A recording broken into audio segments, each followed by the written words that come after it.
What is up, new people? Going live on Sunday evening, getting everything set up here.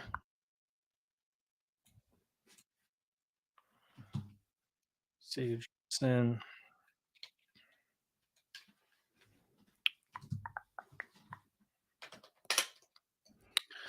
What's going on, everyone? Happy Sunday evening.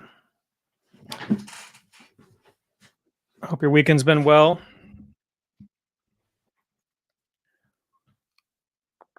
It's been pretty chill here. So Malik, Chris, Alex, Ryan, Shabir, Caruso, what's going on?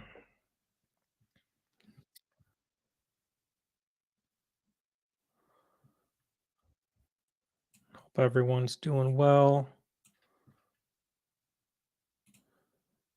Got any Amazon questions? Anything? I use StreamYard. So I think you have to change it every time you do it, but it creates a stream key, and you just gotta copy and paste that into StreamYard with the custom RTP destination, but it creates a new key every time, so unfortunately, you can't use the same one like you could with a YouTube Live. And it's pretty interesting because you can do multiple destinations. I know at least 3, you might be able to do up to 5 locations, but besides Instagram, YouTube, I mean, I guess there's Facebook, possibly Twitch, I'm not sure, because the custom RTP destinations allow you to use whatever streaming software might be able to do live. So,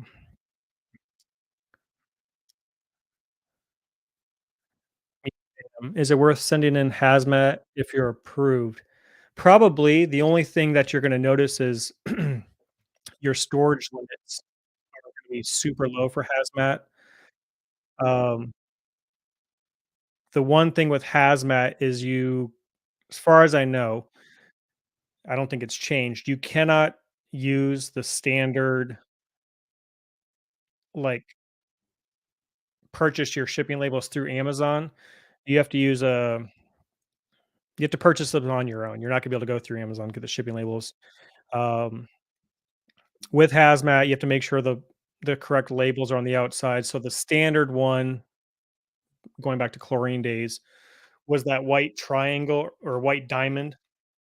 Um, most hazmat for myself, I'm just doing FBM, but there's a lot of opportunity to do hazmat FBA. There's just a few more hoops to jump through. But again, your storage limits are gonna be a little bit smaller than, standard apparel, oversized, all the categories.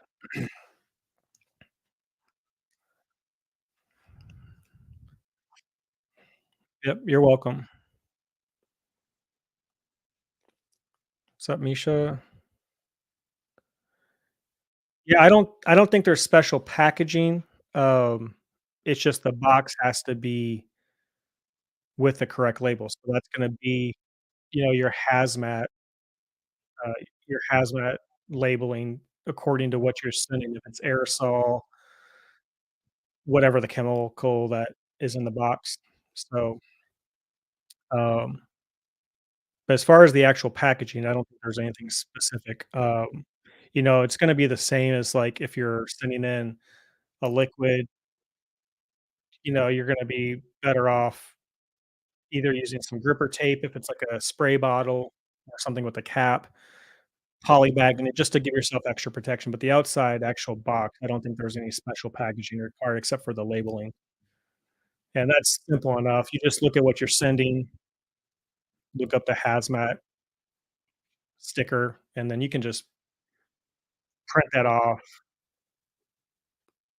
on a piece of paper and just tape it on like, you would your label. You're still gonna have your labels, so, um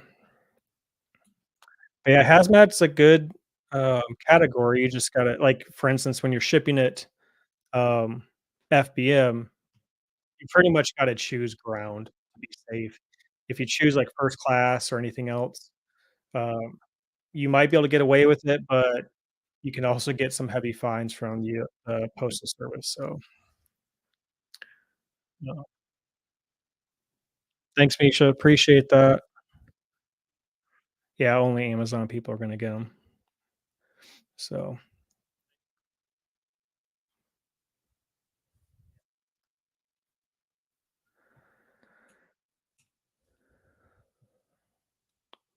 so what,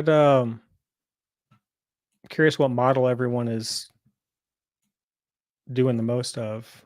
Retail arbitrage, online arbitrage, wholesale. I know a lot of people are looking at wholesale, getting into wholesale. Wonder how much revenue is collected by the DOT. That's an interesting question.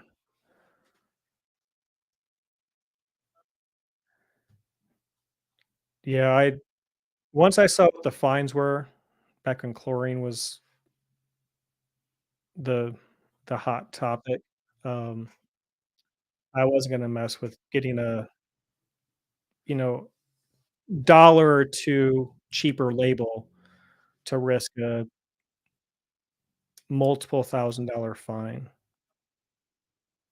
So, Ryan says, "OA, cool. Go Flips." I saw you had a picture with the man himself, Chris Grant. You guys had a meetup and St. Pete or somewhere down in Florida. Yeah, I they might for media mail for sure. I feel like I had one package return one time that was labeled media mail, and they sent it back and said it wasn't, but it was honestly it was either a book or a DVD. I've had one issue that I know of. Um, yeah, for sure. My favorite flip over the past year that you can share? Hmm,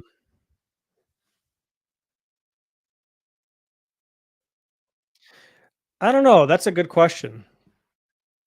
Um, I would have to say I mean, I don't have anything, like, mind-blowing, but I would think so there was a toy in Q4 that somebody suggested the brand to me, and it comes up on IP Alert.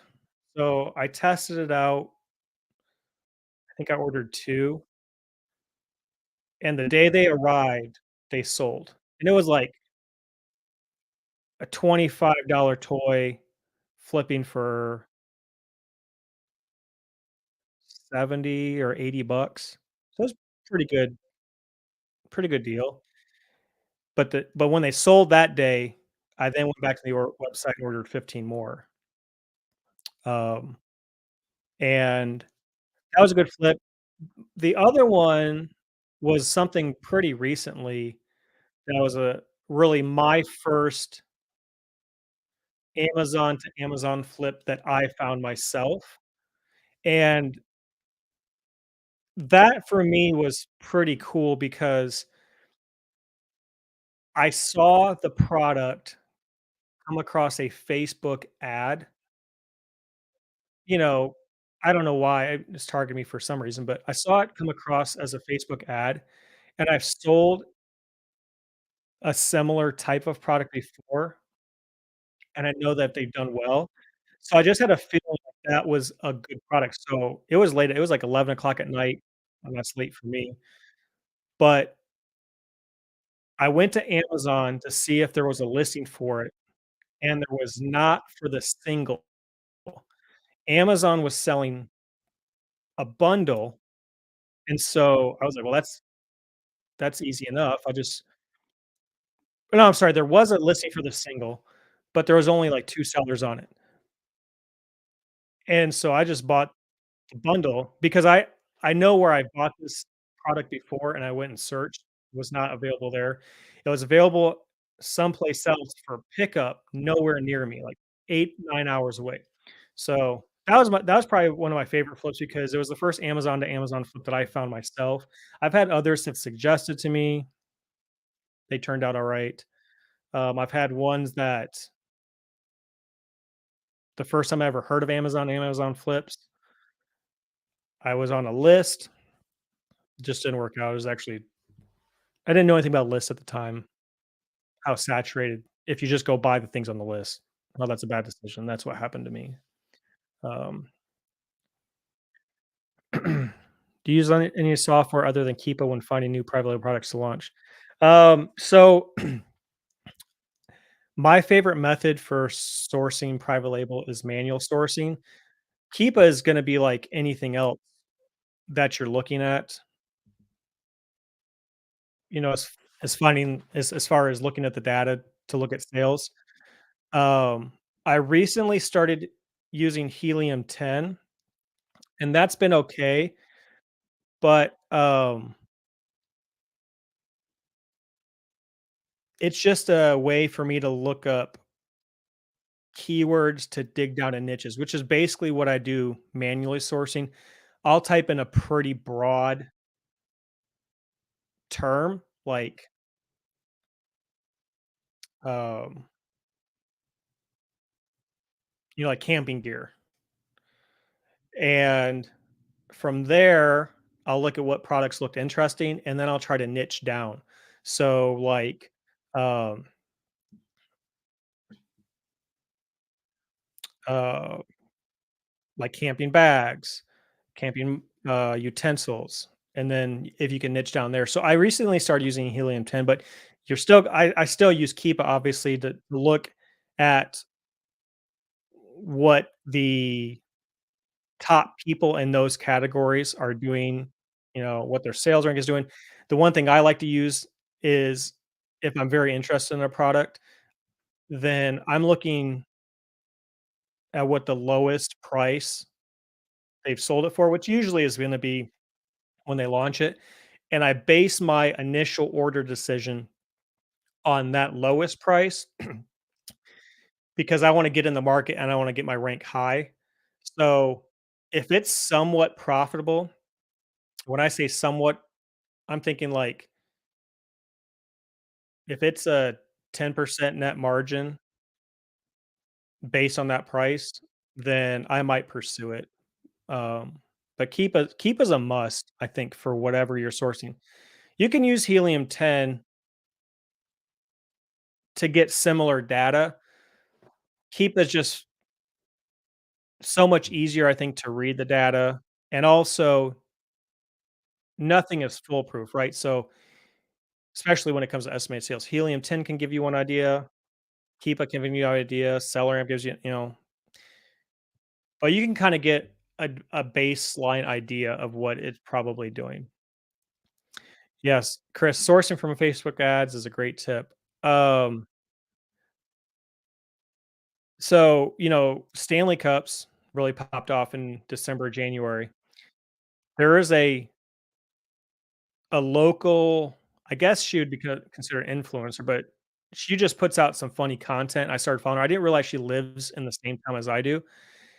And she was promoting Stanley Cups like last spring. It was well before the fall. And so now I've started kind of looking at her content to see because she's always promoting stuff that she's buying. Mm, Clothes, I'm not really gonna be interested, but, like, some of the products that she shares, I've started to follow that a little bit close, and, um, since that Amazon to Amazon flip, I've become maybe a little bit more aware of what I'm seeing. Like, I saw somebody post, yesterday on Facebook, they had just done a deep clean of their house, and they had laid out all of their products that they're like, "I really loved using these products." I recognize a couple of the brands, so, um, you can probably find some good products that people are buying and sharing about because, you're gonna get, especially women, are gonna share more things that they really love, I think, than men do, and they're gonna fall in some pretty good categories: beauty, home and kitchen, household, things for their kids. Maybe not toys necessarily, but, like, accessories, those kind of things, so, for sure. Alright. What's up, everyone? Hope you had a good weekend.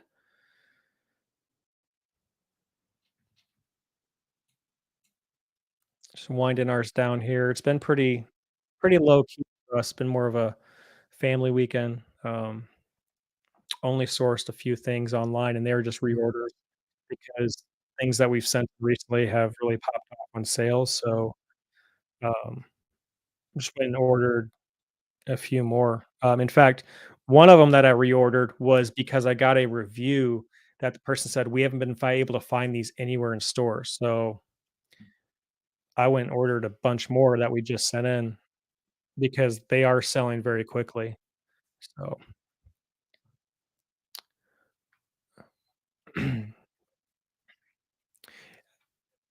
I don't know about anybody else, but I would am curious because I had a story come up a year ago as a memory of me talking about prep centers. I use a prep center, and the dilemma that I posted a year ago was that it was like the first week of the month, which, we're getting into the second week of the month, but basically it was like me, shipments 3, prep center 1. And I talked about how I like I like the time savings that the prep center gave me, but I didn't like the lost amount of inventory that I could send in. And recently, I found myself in the same kind of dilemma because I'm a fan of the small and light category, and I've been sourcing a lot of small and light, but it does not make any sense to send into a prep center. And so, um, I've started to pivot away from sending as much to our prep center just so that we can send more small and light stuff in. And I think what we've kind of narrowed down, and I saw Alexa and Steve French talk about, I think in their village group, was at sometimes they will just send in the bare minimum of shipments to keep that spot open in the prep center, knowing that in Q4 they might just really bombard them with more inventory. And I feel like that's a good idea for me because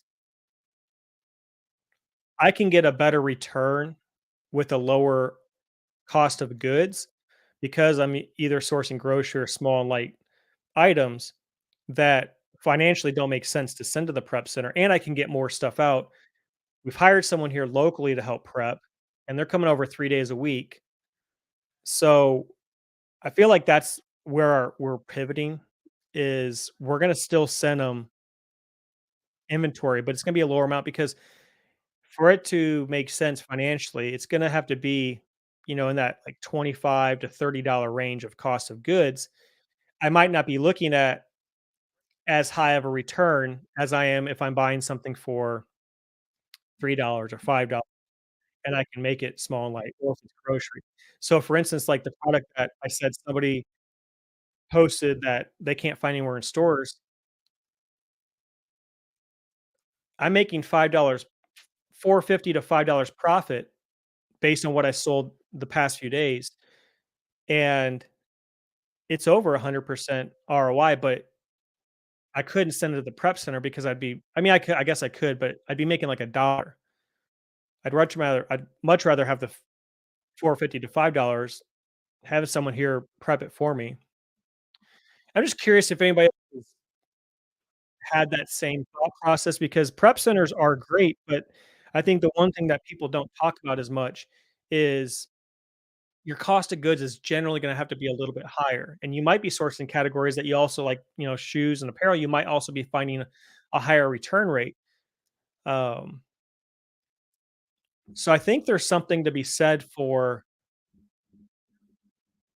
before going full bore on the prep center side, hiring local help to allow you to source not only items that are cheaper, but also maybe to get more shipments out. Most prep centers are gonna ship once a week. There are several out there that will, send as many times as you want. Obviously, like there's one that I'm aware of that they'll send as many shipments as you want. They do recommend that you probably have around 50 units to make the shipping cost itself not astronomical. But I don't know, is anybody else in that boat where you've used a prep center, but you found like the shipments were a little bit slower than what you're used to? You're grateful for the time, but you also were started getting outside of categories that you were really familiar and liked. Maybe just me. I'm not sure. Um, sorry, I need to scroll and let me look at some of these cards. Wait 6 months for removal order. 4 months custom movement product expired. Anybody else? Um, I mean, you could keep contacting them. Could try to delete the listing if it allows you. It'll go to stranded inventory. I've had an item that it's actually stranded, or what? I guess it just actually changed, but it was stranded for like 2 months, and I could not create a removal order for it. I deleted the listing. And I think that's what prompted it. So now it's removed and getting sent back to me. Which model do I use? To be honest, I've used all of them. The most I've used is RAOA and private label. Done a little bit of wholesale. My favorite's private label. That's probably about 15% of our business right now. Um, if I feel like staying up late tonight, I'm gonna either talk to suppliers tonight or tomorrow night as well on another product that I'm very interested in. Best credit card for FBA, the one that you can pay off is when the billing statement is due, is probably gonna be your best one. It depends. If you're looking for points, rewards, cashback, there's the Capital One Spark. Um, Chase has good cashback cards. Amex has points. Plum, the American Express Plum gives you a longer payoff time. And cash flow is super important. I'm trying to understand cash flow better myself. Um, I've read Profit First for e-commerce sellers. I'm actually getting ready to read it again because I really want to get a better handle on cash flow and understanding if I'm using credit cards, what's the amount of time I want to be spending on the card and cut it off. So that way I can pay off that statement in time. But honestly, it's the best one you can pay off. Small and light listings, what's your average sale price if you know? My average sale price for small and light is, for the most part, it's between 11 and 12. I have some that are in like the 7 to 9 range, but those are like, for instance, there's an item that I found on clearance at Walmart. No, I'm sorry, Home Depot, and they were 56 cents with tax. 56 cents, and I'm selling it for 7. Amazon's on the buy box for 8, so I'm selling for 7, and I sold 120 in the last month, 5 weeks, something like that. But I like the 11 to 12 um, price range. So, obviously, whatever's profitable. Sometimes you gotta lower your price. Uh, Cancel FBA shipment is only 1 unit, still showing inventory with option complete. Um, you can you can delete or close old batches. I've had to do that before. I don't think it falls off on its own. I don't have any in my I'm trying to check my inventory. I don't have any hanging out there, but I've had the same issue before. Um, and if you're talking about in inventory, like, you can complete or close the batch. It's like at least it hasn't hurt anything on my end. What do you do when you just have one item going to an FBA shipment? Um, Me personally, it depends on what the item is. I've had that for shoes before, and what I've done is I've actually listed it as FBM and just waited until maybe I get a few more pairs of shoes knowing that they're all gonna wanna go to that fulfillment center.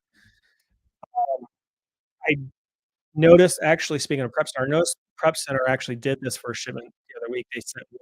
I wish they would have asked me about it because I would've told them to hold off and not send that one because 'cause I'm sure the shipping was, uh, pretty pricey for just that one box of shoes. So, Kiwi Flip, so you're getting those large deliveries to your residence. Those ASD orders or ASD suppliers? Are you going back in August? Anybody going to ASD in August? I didn't think I was. I'm contemplating it, but I'm 50-50 right now, honestly.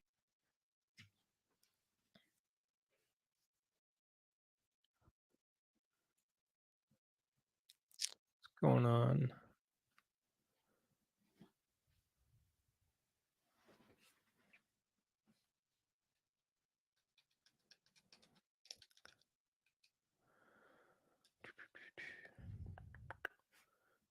Baker. What's going on, Claire?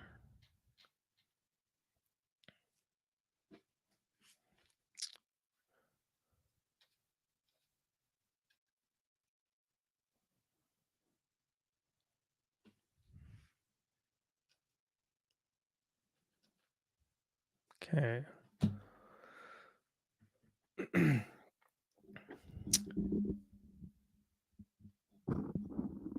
So, Father's Day is coming up. 4th of July is coming up. Back to school season is about to be here. Wonder if you start thinking about it, start preparing for it. Maybe probably not. I mean, maybe Father's Day, but from an Amazon seller reseller standpoint, back to school season's coming up. I've noticed that some listings are already getting way resellers on them. I don't think the prices are going to justify what people think they might. So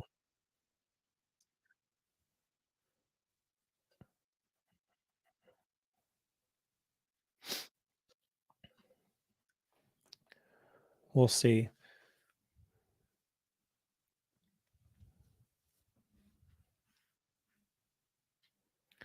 What other questions does everyone have? Yeah, you're welcome. I just think shipping in one item is, you know, especially if it's a oh, I mean, really any product, but usually gonna be apparel. I think you should just list FBM, until you get more of those so you can send in a justifiable, you know, shipment than just the one, so if you don't mind, what's your favorite method? OA, FBM, wholesale, or private label? My favorite method is private label. Um, if I had to rank them, I'd say private label based on the amount of work after you get your product set up correctly. I'd probably go wholesale next, very little wholesale, just based on the fact that you can order as much as you potentially want. OA and then FBM. FBM I really like. It's obviously you're having to, keep on top of whatever shipments you have, whether they're a lot or a little, and then you're handling the customer service. So Um, are you networking with a small group of people personally? Yeah, yeah, I talk to people. Yeah, I'm in some groups, some chat groups. Um, I'm in several discords. I'm a natural introvert, so I'm not as outgoing. Most of those groups I've been asked to join. I've never asked to join myself. I've been asked to join. And then just over time, seeing people in different groups, kind of vibing, connecting with certain people. You reach out, you start a conversation. There's a guy who's helped me actually open some wholesale accounts based on just conversations of, private label. Um, what do you think of this? Keep a chart, those kind of things. So um, I think it's important to network because, especially if you're looking to grow, not necessarily, I don't think from a standpoint of getting leads from other people, but just finding like-minded individuals where you can have a conversation. You can have a conversation with topics, things to talk about that most people they're not gonna always wanna talk shop. So, do you use a credit card when you're buying inventory? I do use credit cards now. The first so I've been selling on Amazon for over 3 years now. Been doing it full time for been doing it all full time for 2 2 years, and the first so basically the last year and a half is when I started using credit cards. I didn't use credit cards. Actually, it's only been a year I've been using credit cards. I didn't use any credit cards up until last April April or May of 2022 is the first time I ever used credit cards, which I wish I didn't even use Rakuten until last year. I wish I would've just known more about it. So, cool thing with the credit cards is that, I'm not a big traveler, but I am traveling here in a couple weeks, and normally we just drive like a 12-hour 11, 12-hour drive, go visit family, and I got 4 round trip tickets, flight, and a rental car for a week, all free, um, from credit card points. So, that to me, that's pretty cool. Um, Sup, John? 75 hard alumni in the house. Yeah, and that's the thing what I was saying about cash flow is because I'm using credit cards, I'm really trying to understand the process of making sure my cash flow is good, not overspending on a card to where when the statement comes due, I can't pay it off because then I have interest payments.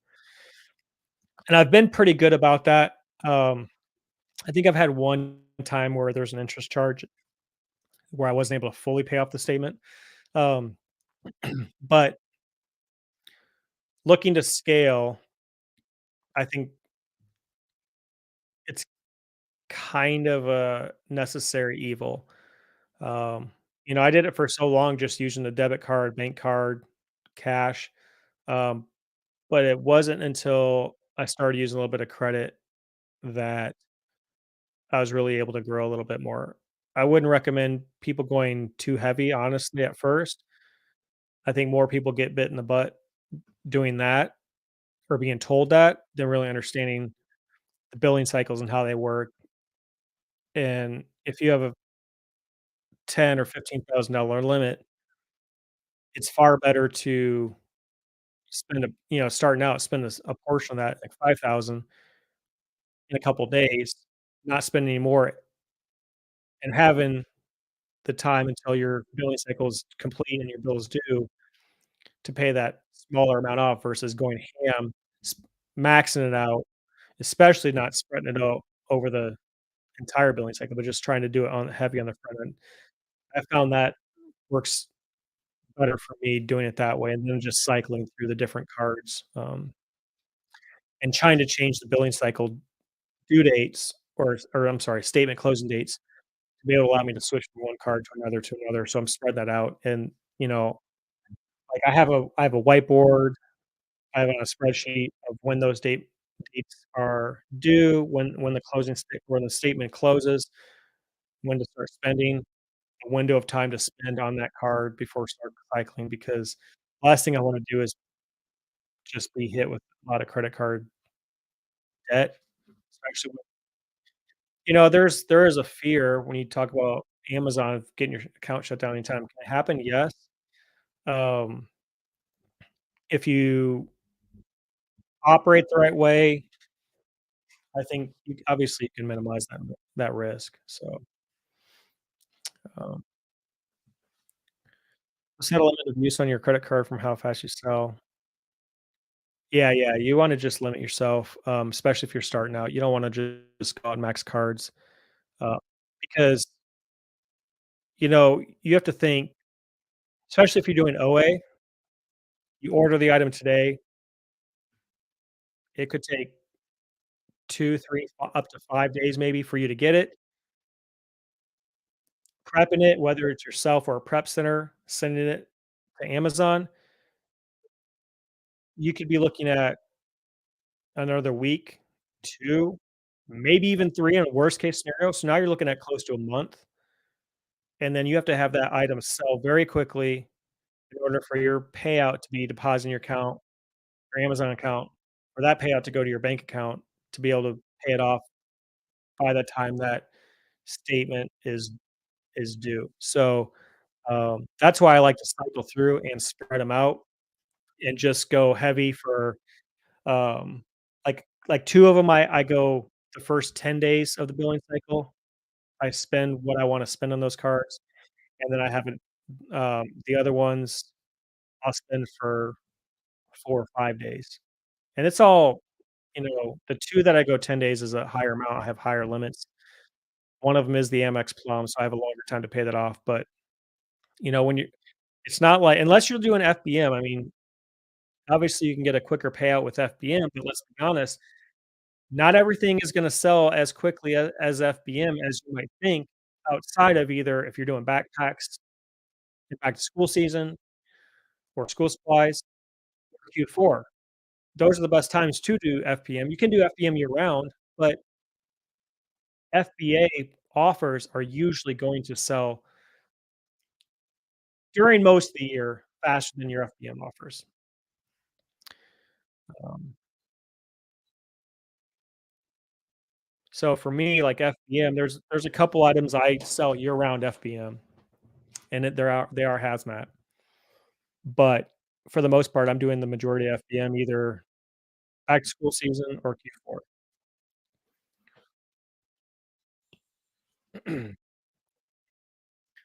So, what's up, Ronald? Tito the Czar. What's going on, everyone? Thanks for joining the Sunday Night Live, where I'm answering your Amazon questions or any other questions. I mean, obviously, I'm gonna be centered more around Amazon.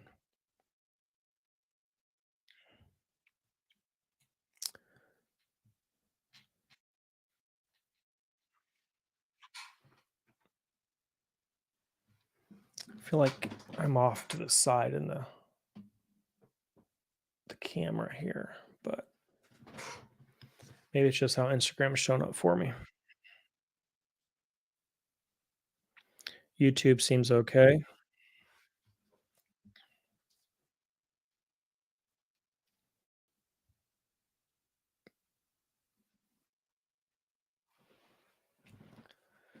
Yeah, I noticed that. I gotta be on this side. That's the one thing doing this through um, desktop on Instagram. So a little different setup.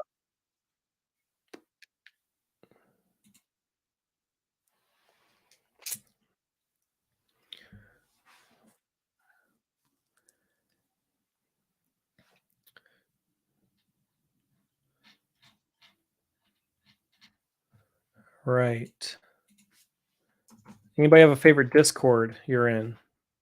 You get a lot of value out of.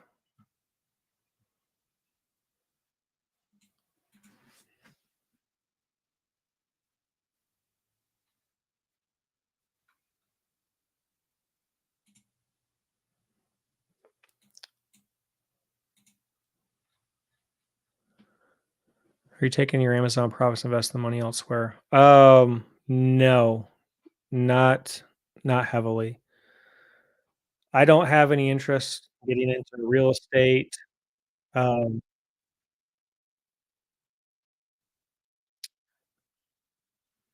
the only thing I'm really investing in is launching some private label products, and so we're taking a small portion of profits, setting them in an account, transferring that money from an account into our private label account. Um, but outside of that, no. To be honest with you, I mean, I do this full time, but I think I'm a little bit older than a lot of Amazon sellers you might come across on social media. Obviously, there's thousands of Amazon sellers you've never met, never heard of, never will see, but I also have a family, like, that's we're depending on that income. So, um, yeah, we don't other than private label, we don't really invest out in um, outside areas. So,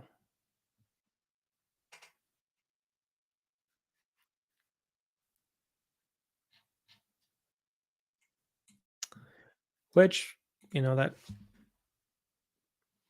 may be something that I look at down the road, but for now,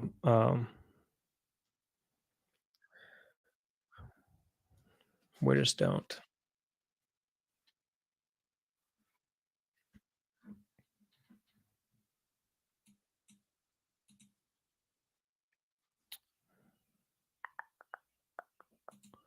See, we've been going 45 minutes? That can't be right. Maybe it is. Yep. 42 minutes. Everyone in here, happy Sunday night. Um, if you have a 9 to 5 job, good for you. That you're able to have multiple income streams if you're also doing Amazon or whatever other platforms you might sell on. Um, I think when it comes to reselling full time, really any business doesn't have to be reselling, just any type of entrepreneurial pursuit. You're always gonna work more than you do at, what you would call a 9 to 5 job. So, discourse can be overwhelming with the amount. Yeah, for sure. So I'm in several discords. There's only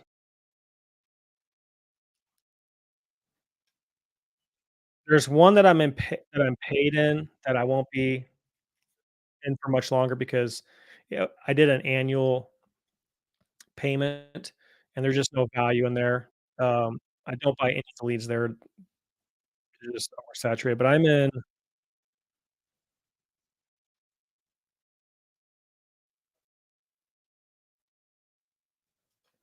11 different discords, 12 different Amazon discords. Um, I can tell you that there's one that I think the price might have just gone up, I'm not 100% sure, but Cody does Amazon, his, continuing education club, I think there's some value in there for the price point. Um, if you're looking to outsource and free up a little bit of your time, when I say outsource, looking at, you know, probably more heavily on the hiring VAs. Obviously there's prep source information or prep center information, but, Logan Altsberger has an outsource everything program that he was able to do well outsourcing tasks and parts of his business, and that's worked well for me, following some of his strategies, advice. Chris Grant's OA Challenge VIP group is a good one. There's a lot of smart people in there. There's a couple others that I'm in just that kinda came with if I bought into a like, I'm in the FBA roadmap. It's okay. I think it's maybe better for newer sellers, but me personally, I didn't get as much value out of it. So, not a knock against them, it just a lot of the information is on the newer side, so do you recommend buying leads list or reverse sourcing from there? I mean, that's one way to do it for sure. Um, so the nice thing with the one thing with lead list is you can do it a couple different ways, right? You can obviously, you should vet every product on that yourself because there's lead lists that have just been vetted and things have been missed because people are human and that happens. So, you either wanna get early to market or last to market. And the nice thing with the lead list is if you're not first to market, you have that list you can always refer back to months down the road to see, obviously, has the rise in sellers that naturally came, people buying the leads directly off the lead list gone down, and now it's back to being profitable. But also reverse sourcing those storefronts. Also, most leads, let's say they have X product on the list, but on the website, there's different colors or different options available of the same product, but the lead list only had one option. Well, if the website has other options available, are those other options also on Amazon? Because most people are gonna just buy the option on the lead list. Let's say it's red, but you go to the website and there's brown, black, white. Are those listings also on Amazon, and are they as profitable? Not as many people are gonna do that. And again, saving those, like, I've done it both ways. I like looking at items that I sold at the same times the year previous and going back and finding, are any of those products still profitable? Am I an 8-figure Amazon seller? No, I'm not an 8-figure on Amazon seller.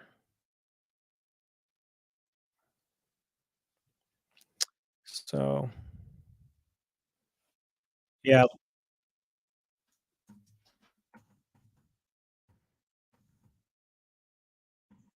Logan Altenberger. Um, he has a outsource everything program. Um, I don't know what the cost is. I was literally the first person that signed up for it when he put it out, and he had, like, the first month, it is a higher price now, I don't know what the price is, but, um, I I talked to Logan, here and there, and he went from no VAs, no really outsourcing, and in the course of the year was able to outsource everything to the point where he was only working on the Amazon business, like, 2 hours a week. That's not my goal, but it did pique my curiosity because he was able to get back so much of his time. Um, and so we have 5 VAs on our team now. Probably will add 1 more before the summer's over, and it has freed up a good chunk of time, not a lot, but that's I'm okay with that. I think it's gonna be a little bit more now because we just promoted one of them to a team lead position, and they're knocking it out of the park. In fact, I was gonna wait until July to have them actually start reviewing the other product sourcers leads, and I was like, "Okay, it's gonna take me, like, maybe 3 weeks of reviewing them every day, call with them." Last week, I asked them if they'd be interested in trying, they said, "Yeah, do that, well, try it now." So I was like, "Okay, well, um, let's plan on, like, 3 weeks of just daily calls. We'll review all the leads from the day before, and we'll go through them together. We did 3 days so far, and each day we review in the neighborhood of 40 leads, sometimes a little bit more, sometimes a little bit less, and each of those 3 I think if you take all 3 days combined, there was maybe 4 leads that I was like, "I would probably make a different decision here." So it's not gonna take 3 weeks for them to just be fully reviewing those leads on their own, and I'm fine to understand that there are gonna be some here and there that I would make a different decision on whether to buy or not to buy. Um, I'm fine with that because of the amount of leads we're getting. Um, and they've also actually implemented, along with one of our newer hires, some changes in our Google Sheet for, um, making it easier to review, which I'm super happy about. I mean, because they're not only contributing in a very positive way, they're they're obviously giving more buy-in because they're introducing these ideas on how to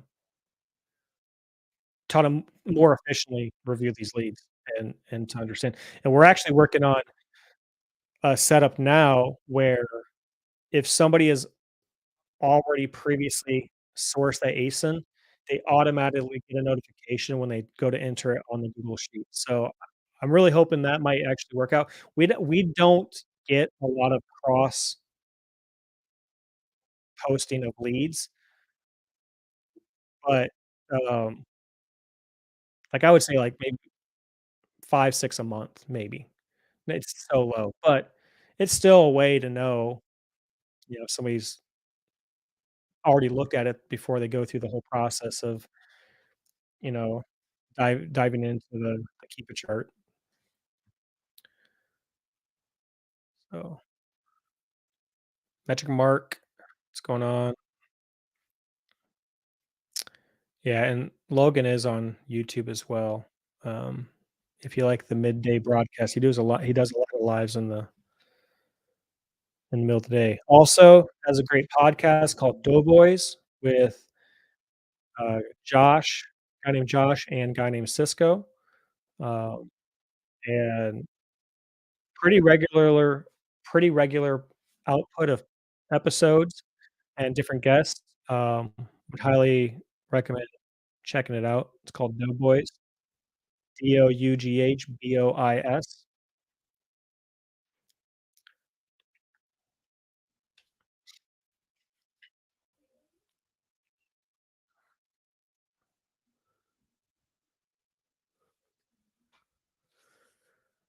Alright. Go a little bit longer here. Anybody else have any questions? Anything you want me to pontificate on? I gotta get this camera, uh, set up on Instagram. I am on YouTube, I'm on one side. On Instagram, I'm like, I feel like I'm cut off, so they're moving over.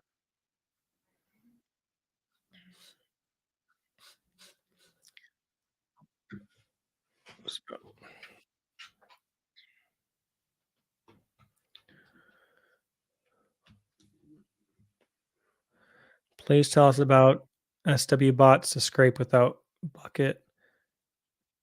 I'm not sure what you exactly mean. If you mean tactical bucket, software bots to scrape bucket. Um, yeah, I don't use tactical arbitrage or tactical bucket. When I was using tactical arbitrage, I really like tactical expander, because there's so many other sites, but there is a guy, um, who is more knowledgeable about that, and I'm gonna put his Instagram handle in the comments. Um,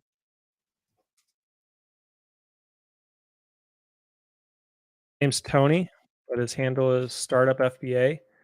Um, maybe send him a message. He's super smart about scraping websites. Uh, I've yeah, Expander's a great option. Chris Grant knows about that stuff at Clear the Shelf. Um,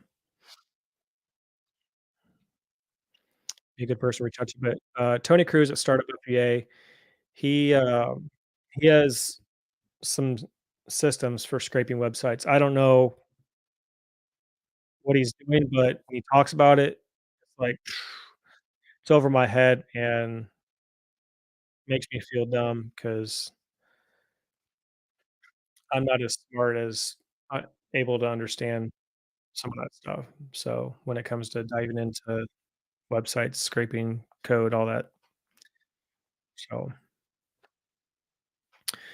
but those would be 2 guys, to talk. Chris has a lot of knowledge about that. What's going on? How are you doing? The other side of the world? Yeah, Tony's not a coder. He just has a good head and he works with some developers. So, um, but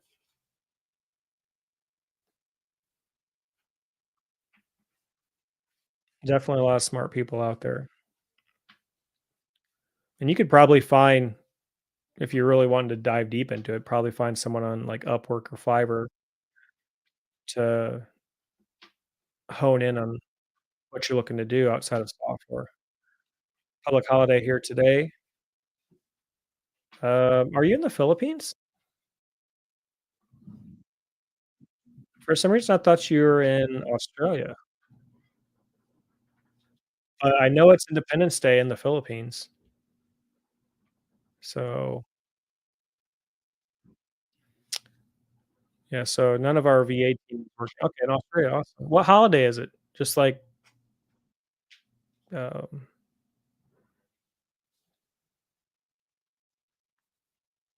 okay, yeah,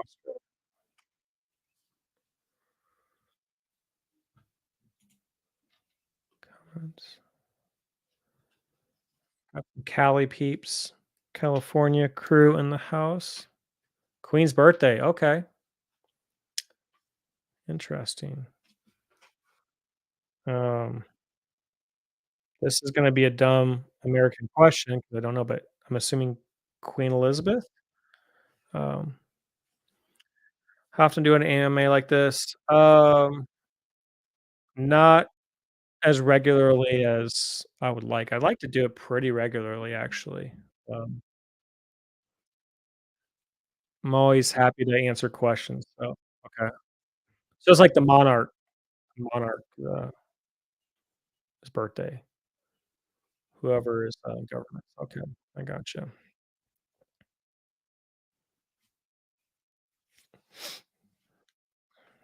Sorry, my nose itches.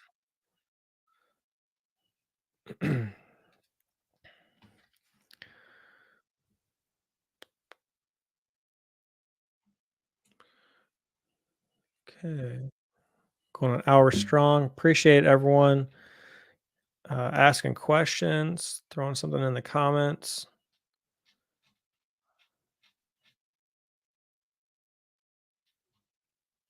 Happy to answer what I can. So, most likely in July, I'll be hosting like a Q4 prep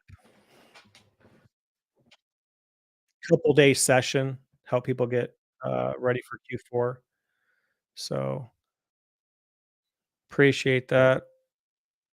How many VAs you have? We have 5 on our team currently. We'll add 1 more here probably in July or August. Not 100% sure on that. So, um, and that might top us out for a few months. So we'll see. And I'll tell you what prompted that, to be honest with you. So last year I participated in the Q4 group just as, person wanted to learn more. The leads they were sharing were okay. I made my money back off of one of the leads, but there was a lot of new sellers in there, which aren't is not bad, but, you know, I made the same mistakes as a newer seller, is just not understanding buy box rotation, price, what to buy, what not to buy, and the group was just so large, um, I just probably wouldn't do it again. There's another group doing the same thing and promoted by a very large Facebook group, um, and they're gonna run the group again this year, and they asked me to come on and be one of the speakers. I said, "Sure, I'd love to." Um, I like talking on Amazon and, like talking about the subjects that they asked me to, and they got a message saying that they were gonna cancel it because the person who was their largest promoter backed out, so they weren't gonna have as many people knowing about this group, I guess, and the revenue wasn't gonna be there, so they're canceling the entire thing, and I was like, "Well, that's to me, that's c I don't like that move because you're not really doing it to help Amazon sell it prepared like Q4 like you say you are." It's to me, it seems like it's more about how much revenue you're making, and if you can't have a large number of people in the group, then it's not worth your time. But if you're promoting the group to help people get ready for Q4, that should be the priority, not how much money you're gonna make. So, that's fine. So I'm thinking about just doing a Q4 group, but keeping it small, either charging a minimal amount or just doing it for free, and just really helping people understand how to navigate Q4 because Q4 is just not Christmas. There's a lot of lead up to Q4, and it's gonna be here just in a couple of months. And I was able to learn a lot last year, more so than even the year before.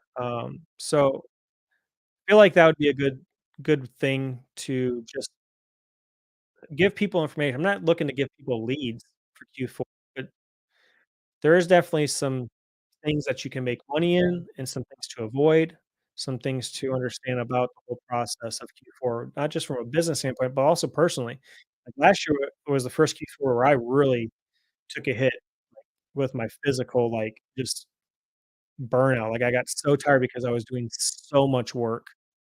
And this year, my plan is going to change according to that. So, are my VAs foreign or local? All of mine are in the Philippines. We have one local, I guess, employee you'd call them. They do prep for us 3 days a week. They come over and do prep for us. So, but our VAs handle product sourcing for O and a little bit of wholesale, and then we have a team lead who reviews those leads, does some inventory management for us, and that ultimately is not to just provide me with more leads, but it's for me, I think you have to have a goal in what you're trying to do if you're hiring a V. Like, what are you actually trying to do? For me, it was to free up time to focus more on private label, products. That's I still need income coming in. I can't just cut off you, but I also need to carve out time. And so this was a way, and they more than pay for themselves, which is what you're gonna want in any employee business. So, keep one out should be a blog post. It's gonna be all recorded video, so it's be there for people to have, um, and hopefully take something away from. So, just just trying to think through some of the logistics and how I wanna do it. It's not gonna be a group open to, like, 400 people, 300 people, it's gonna be a small group, so, um, if you can get in and learn a little bit about work, and I'm not doing it to share leads, but just share knowledge of things that I've learned, things that have helped me Q4, outside of Q4, you know, it would be before back to school season gets heavy, and there's probably gonna be some things that you can learn about back to school season. If you don't know, that's a big thing. Uh, you know, not just, when you think of, like, backpacks, school supplies, but, like, books. Textbook season is huge if you're doing books. That August the month of August, September is big, just like the month of January is big for you see a bigger bump in books that time of year. You don't see as much of a bump for used books during Q4, but January, back to kids are going back to school for colleges, you do see a bigger bump, so does our team have a warehouse or use a prep center? We use a prep center, and we have a location here where I'm at. We've looked at a warehouse, but right now the cost isn't justifiable. We just hired someone local to come over to our house, and, 3 days a week they come over, so, if we were to do more wholesale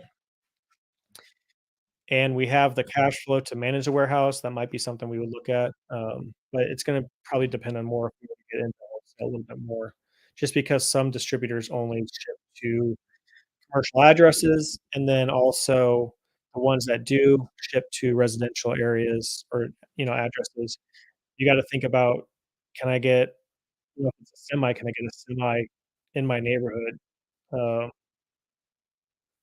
there's just some other things to think through, so, we're doing more prep now ourselves or here than we are at the prep center. Prep center is only sending out 1 shipment a week, which is fine, but we're also focusing more on small and light, so, it doesn't it's not justifiable to send to a prep center, because of the cost of goods is or your sales price can be lower and the cost to prep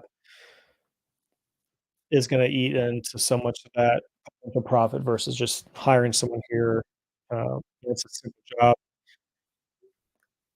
you don't have to pay a lot, whether it's a high school kid, someone that just needs a part-time job, so,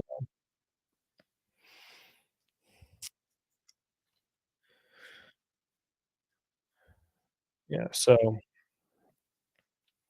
we're doing kind of dual system, and it's working out well. It's actually more in our what I'm looking to do, because we can source lower cost of good items. So,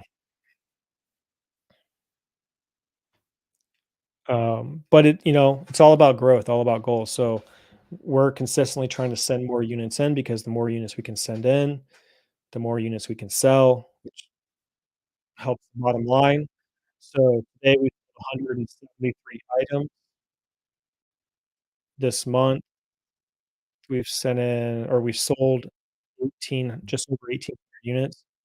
We're averaging right around 165-ish every day. Um, there's been anyways, my point is that most of this has been items that I wouldn't make very good money if we were sent to a prep center. Um, so if we're averaging 165-ish, 100, maybe 70 on daily items, my goal is not to grow the revenue line, but to grow the units sent in and units sold.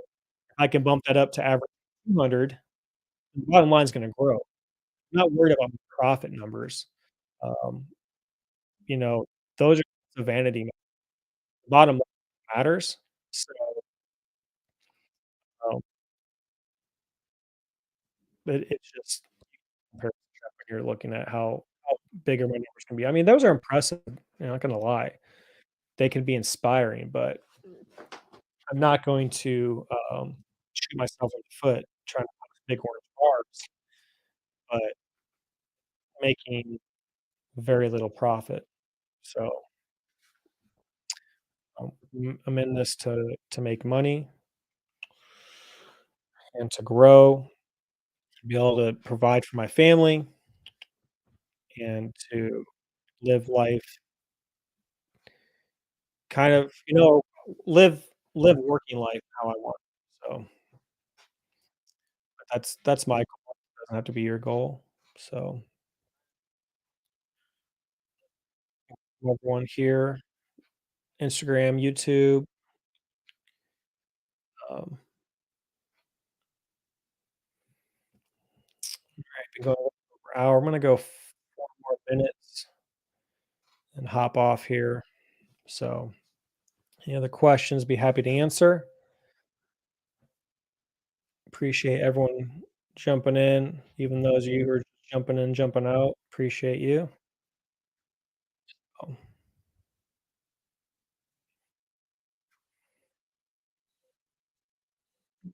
the lone YouTuber right now.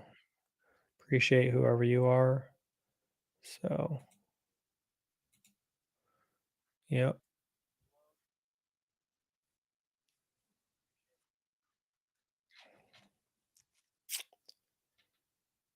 Oh, okay. So that StreamYard pop-up comes up on Instagram. Don't think it's full screen.